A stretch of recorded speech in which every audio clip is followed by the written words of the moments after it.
Қайырлы күн достар, бүгін сіздермен өте нәзік және де хит болып жатқан дубайский чизкейкті жасайтын боламыз. Өте дәмді, хрустящий болып шығады. Міндетті түрде жасап көру қажет. Сіздерге бір жасағаннан шығатын оригинал рецептісін бөлісетін боламын. Сіздерден видеома лайк басып, астына ұнаған болса пікірлеріңізді қалдыра кетіңіздер. Және де менің каналыма тіркелмеген болсаңыз, астына тұрған подписаться кнопкасын басып тіркеле кетіңіз. Ең алдымен чизкейкіміздің основасын дайындайтын боламыз. Бізге 180 грамм ұн және де 95 грамм қант, ұнтағы 20 грамм какао және де дәмдеуіш ванилин, 95 грамм 72% сары майымызды қосатын боламыз. Барлығын жақсылап біркелкі етіп араластырамыз. Бізде сары майымыз бен ұнымыз біркелкі масса болғанша жақсылап араласу қажет.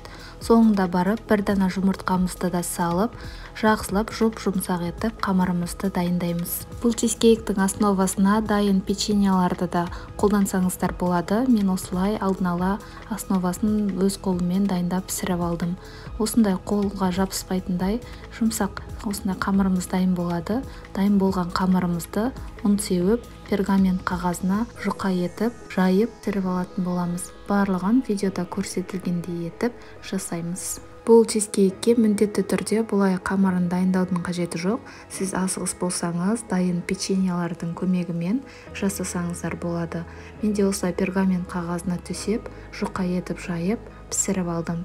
Піскеннен соң барып блендердің көмегімен майдалап, ұсақтап алатын боламын. Чизкейк рецептісінің толық нұсқасын астында описание бөлімінен көре аласыздар. Сол жерден барлығын нақты грамдармен жазып кететін боламын. Міне бізде осындай қытырлақ печеньелары дайын болады.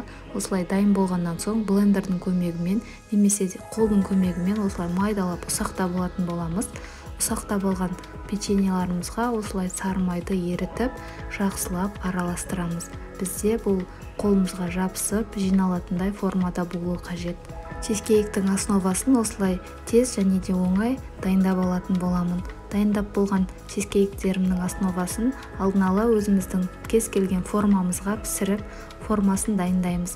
Мендегі форма 24 дециметрлік форма. Сіздерге кез келген өздеріңіздің қалауларыңыз бойынша форманы алып жасасаңыздар болады. Мендегі 24 дециметрлік формаға осылай дайын болғаннан соң жақсылап формасын біркелкі етіп, формасын келтіріп шықтым. Барлығын жан-жағын жақсылап біркелкі болуы қажет.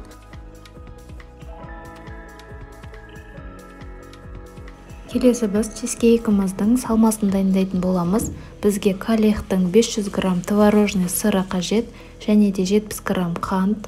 Барлығын жақсылап миксердің көмегімен баяулатып араластыратын боламыз. Араластырып жатқан кезде жұмыртқамызды біреулеп кезекпен қосып отырамыз. Салмасын жақсылап біркелкі болып араласуы міндетті. Мен осылай барлығын жақсылап миксердің көмегімен араластырып алдым. Араластырып болғаннан соң бізде сливки және де шоколадты екеуін бірге араластырып барып, осы салмасына қосатын боламыз.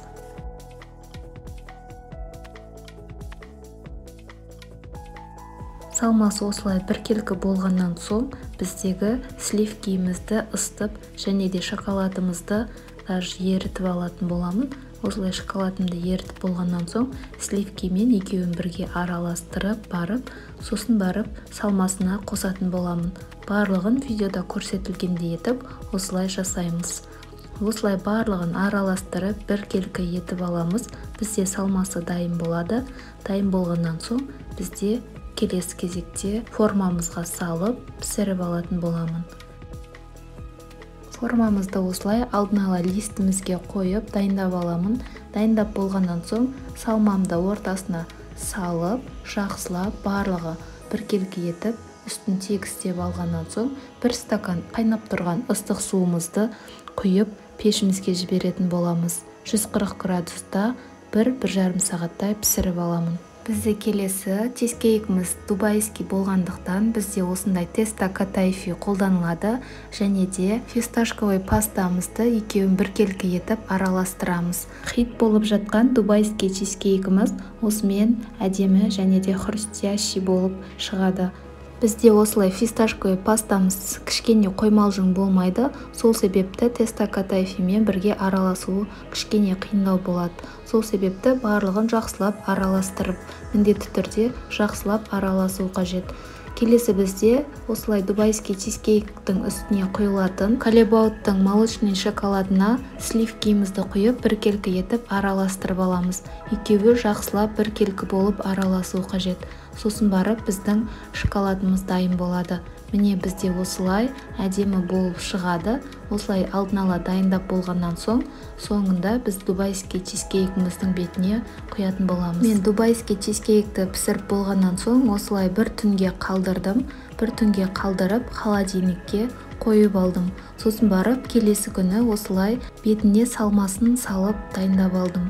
Осылай барлығын біркелкі етіп жасап болғаннан соң, соңында біздегі дайындап қойған шоколадымды құйып бір тегіс етіп холодильникке тағы да 1-2 сағатқа жіберетін боламын. Чизкейкімізді пісіріп болғаннан соң міндетті түрде 4-5 сағат немесе бір түнге холодильникке қоюларыңыз міндетті. Дубайский чизкейктің салмасы өзінің формасын ұстап әдемі болып шығады. Міне біздің дубайский чизкейкіміз дайын болды.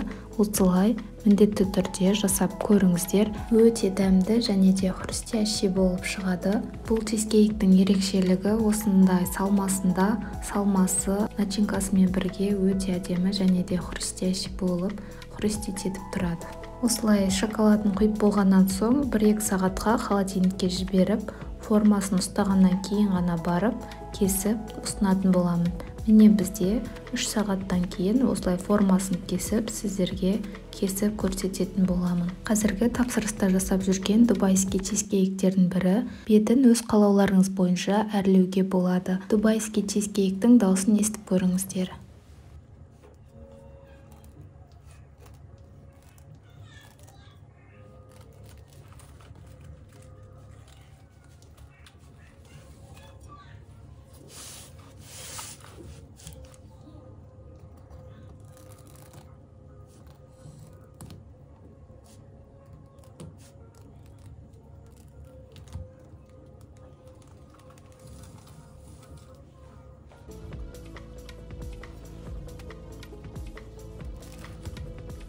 Міне біздің дубайский чизкейкіміз дайын. Начинкасы, салмасы да өте керемет, бір-бірімен өте үйлесімді болып шыққан.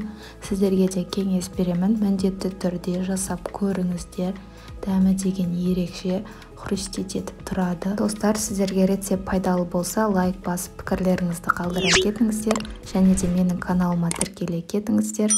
Сіздермен болған Балнұр Тұрманова. Ас болсын.